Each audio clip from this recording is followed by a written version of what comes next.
จุดที่ย่อมเฮานางเมื่อยขาแล้วก็ลุกได้เด้อลุกมาจุดถูกตัวเทียนตัวชาการที่จัดเอาไปแล้วมันจะเปลี่ยนไปจะบทเนี่ยเนาะนางฟังเทศยกการลุกมาจุดเทียนบูชาการเทศเพื่อค่ายได้บทเนี่ยเนาะเอาต่อไปฟังจุลพ้นสัญมหาพ้น80ประคาถา2กันนี่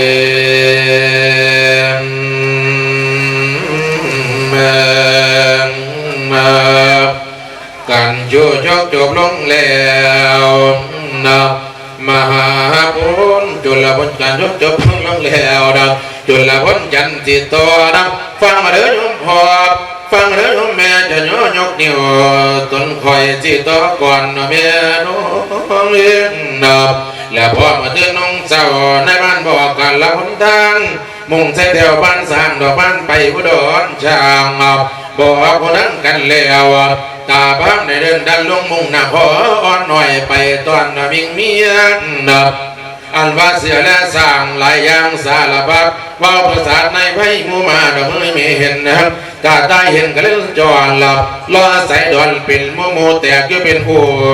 ขนาเนื้อดอกมังมือยืนถ้าเรากินเราเจยบอนหยาอ่อนสลัดเขียวนะตาพอเดินก้นเดียวดอกพันกว่าเก่งย่างสุกแล้วตั้งยงหัวใจอยู่ในป่า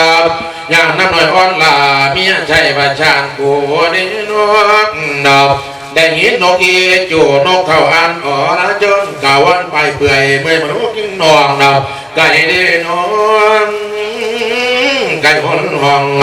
บ่มีวันติดเตาทุกก็มีเมียสาวนะว่าก็ยมเจี๊ยไปแล้วเขาใส่มาดังมาได้นอนนับเลี้ยงบ้านนี้เลี้ยวไปเห็นแต่ฝ่าจำจอดพระสนนับมีแต่พังคนเดียวพ้องกวนดอกเก่งย่างไก่ถนนห้องป้ามนุษย์ได้องค์อังยืนฟังเสียงงาไม่มันเสียงให้นับอ่อนมนุษย์นับอ่อนลับมนุษย์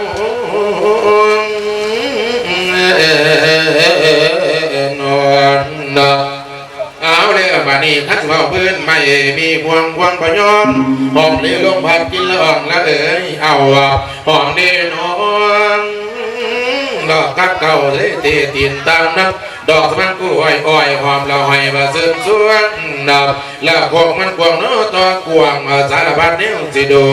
ประดุดอิงแปลงประดำแต่งเอาดอกดีไว้ดาวเหลี่ยมพ้นมาเลยหน่อยเยี่ยมหน่อยเยี่ยมยังตั้งแสดงฟ้องแหล่แล้วยิ้มกาตาพอน้องดาวเป็นละนั้นลำเส้นละกำบ้านได้ดงมอมจะกงเข็นกำบัดยังดาวด้านดงนับได้หึงตรงหอนละส่งเขตด้านบลือสีนับองค์วันนี้บำเพ็ญโพธิศาสตร์สินน้ำข้างองค์นี้สมสางนับโอ้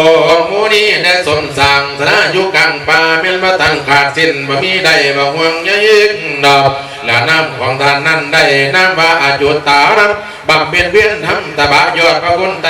แก้วนับและพามันมาถึงแล้วจนจ๋ากงกราบแล้วจะบอกทราบพอ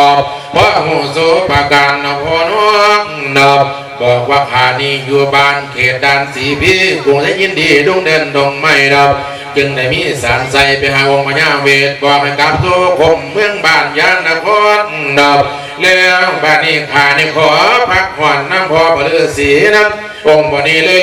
ลงพันเท่าจึงได้เอาผลไม้หัวมันดอกพันแบง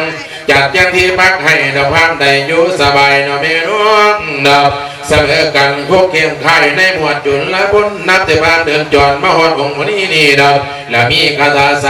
35พระคาถาคนบอกตามทั้งก้าวอ่างแล้วคนเท่าได้ก้าวสอนดับและพันเมื่อต่อแต่นี่สิเป็นเรื่องมหาพุทธดับและเพิ่นละจานละท่านจะพ้นที่ว่าต่อไปแต่ถ้าเจ้าสาธยมคนเท่าให้ฟังเอาดอกบันไม้กันต่อไปมหาพุทธพี่น้องสาธเจ้าให้ไปฟังนั่นดอกเดินว่าเดิม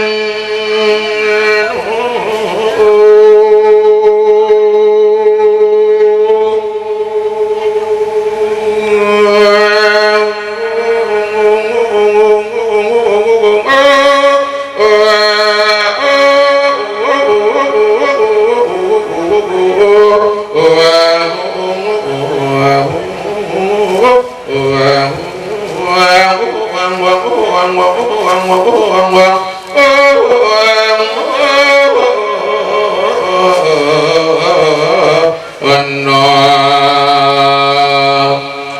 จบลงไปในขันจุลพลนอญาติโยมสาธุชนทั้งหลาย